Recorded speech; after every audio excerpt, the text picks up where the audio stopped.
The volcanic demon versus the Godzilla killer, Rodan versus the female Muto. Who would win? Coming in at around 300 feet and 60,000 tons, is it going to be the female Muto, the titan that is built to bring the extinction of the Godzilla species? Or will it be Titanus Rodan, coming in around 154 feet and a wingspan around 871 feet while weighing nearly 39,000 pounds? This was the titan that was sent from hell. Welcome back, everyone. My name is Slappy Dog, and today we're going to be talking about Titanus Rodan versus the female Muto. Before we get into the video, there are a few disclaimers I want to point out in this fight. This will not be the Queen Muto we saw in 2019, but rather the female Muto we saw in 2014. She will also not have the male Muto alongside her, so now that is covered, let's get to the video. Starting off with strength, the only feats Rodan has been able to show is being able to pin down Mothra and hold her still. Admittedly, this isn't very impressive seeing how small Mothra's general build is. The other feat being that Rodan was forced to climb out of a volcano that he was being held captivity in. The usual height for volcanoes in Mexico are around 1,100 feet tall and around 40 to 120 miles deep. Otherwise than that, there's not much for him now. Moving on to the female Muto. And seeing that it's obvious the females are physically stronger than the males just by comparing their corporal builds side by side, we can use most of the male strength feats and scale that to the females.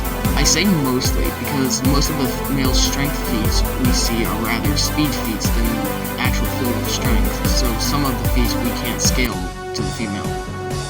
Now, the male Muto has been able to carry a Russian Typhoon all the way to land. These submarines usually weigh on around 48,000 tons, and again, scales the female and possibly more. A much better feat was that the male Muto was able to drag a 90,000 ton Godzilla across the city. You can argue this was a speed feat, but that wouldn't be that correct, seeing that the male Muto was rapidly slowed down once he latched on Godzilla and still continued to pull him across the city. So the winner of this category is going to be the female Muto, mostly due to her having better strength feats and mostly comparing them both side by side and factoring weight. It's pretty easily the female Muto. Moving on to speed. Now, comparing both of their purple builds, Rodan seems to be much shorter, but he does make up for it with his wingspan coming around again 871 feet. This allows Rodan to easily glide in the sky and reach supersonic speeds wherever he goes, as shown when he first breaks containment and kills the monsters at Isla de Mara. On the other hand, the female Muto hasn't really shown any feats of speed besides running to Godzilla at a admittedly sluggish pace. Therefore, the winner of this category is Rodan. Now for durability. Rodan has been able to have a physical clash with Ghidorah and take a point-blank gravity beam to the chest and remain mostly unharmed. He was also able to immediately get up after being stabbed in his shoulder in his fight against Mothra and even tried challenging Godzilla afterwards. These feats are largely due to his biovolcanic DNA. Rodan's DNA causes his body to have molten rock and lava flow through his body, thus causing his anatomy similar to literal volcanoes. This kind of anatomy allows Rodan to have X factors that we'll talk about later in this video. Now for the female Muto. Like Rodan, she was able to take a point-blank atomic breath from Godzilla to the face. This was from a weakened Godzilla, however. This is most likely due to the Muto's armor. This armor covers the entirety of the Muto's outer skin, resulting in a thick, durable exoskeleton, protecting the female and the male from almost any attack. This is why at the end of 2014, Godzilla had to use an atomic breath inside of the Muto's mouth, thus killing it.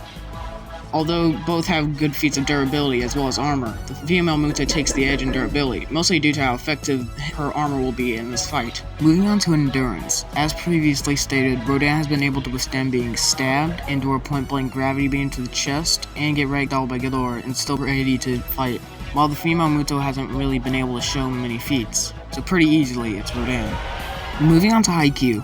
Rodan hasn't really been able to show many feats of IQ, being outsmarted by Mothra and overall just not shown to have a lot of great intelligence feats, so we'll be moving on to the female Muto.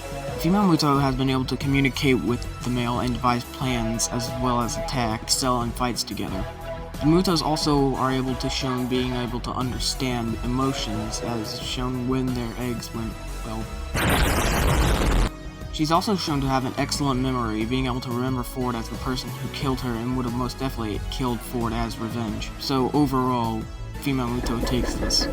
Moving on to battle IQ. When Rodan first broke containment back in 2019, he was easily able to take down multiple F-35 jets and almost take down the Argeo by initiating a death roll. Death rolls are usually shown in nature by alligators. but Rodan does a different type of death roll. Instead of latching onto its opponent and rolling, it just simply rolls, causing an 871-foot death zone.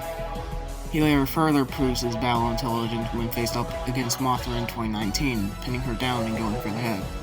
How does the female Muto compare? As stated previously, the female Muto is able to devise strategies as well as counterattacks with the male Muto. Otherwise than that, there isn't really much for her, seeing that she was incredibly young when she was executed. So overall, the winner of battle intelligence is Rodan.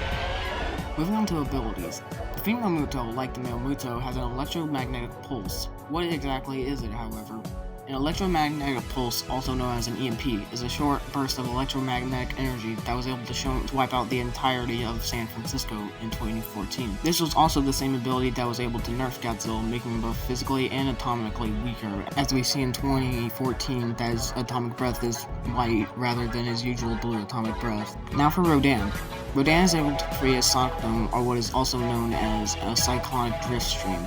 This ability is activated whenever he starts to fly, causing disruption in the air as he flies, and loves anything. Rodan is also able to make volcanoes incredibly active when he is in the vicinity of them. He's also been shown to use agility to good use, as previously stated, using the death roll, and as well as being able to slam his wings together, making a thunderclap. Although it won't hurt the female Muto, it will most definitely disorientate her. It was also stated that Rodan is able to make fireballs in 2019. Now, when you compare both of them together, it's pretty obvious that Rodan wins this category, mostly due to how many abilities he has over the female Muto, and the female Muto's EMP won't have any effect on Rodan because he's made out of lava, not radiation. Now for X Factor. Rodan has been shown to be incredibly cocky and will most likely fly close to the female Muto, allowing her to pull him down with her hooks and pummel him. Rodan will most likely survive this due to his biovolcanic nature and possibly hurt the female Muto. Rodan probably won't hurt the female Muto either, seeing that she has a very strong exoskeleton, so it's mostly down to endurance, and as previously stated, Rodan has much more endurance feats than the female Muto does. Now that we've covered X Factors, let's get to the results. Rodan with his biovolcanic DNA takes the edge in speed, endurance, battle IQ, and abilities. The female Muto with her hardwired DNA takes the edge in strength, durability, and IQ. Now that we've covered the points, the winner of this fight is Rodan. But by no means is it a very close fight. Rodan is incredibly cocky and will most likely allow the Muto to grab him down and absolutely pummel him. But like previously stated, it won't have that much harm to him, seeing that he has crazy endurance. So overall, Rodan wins this fight. But if you don't agree, feel free to tell me in the comments, and don't forget to like and subscribe. Thanks for watching, and have a good day.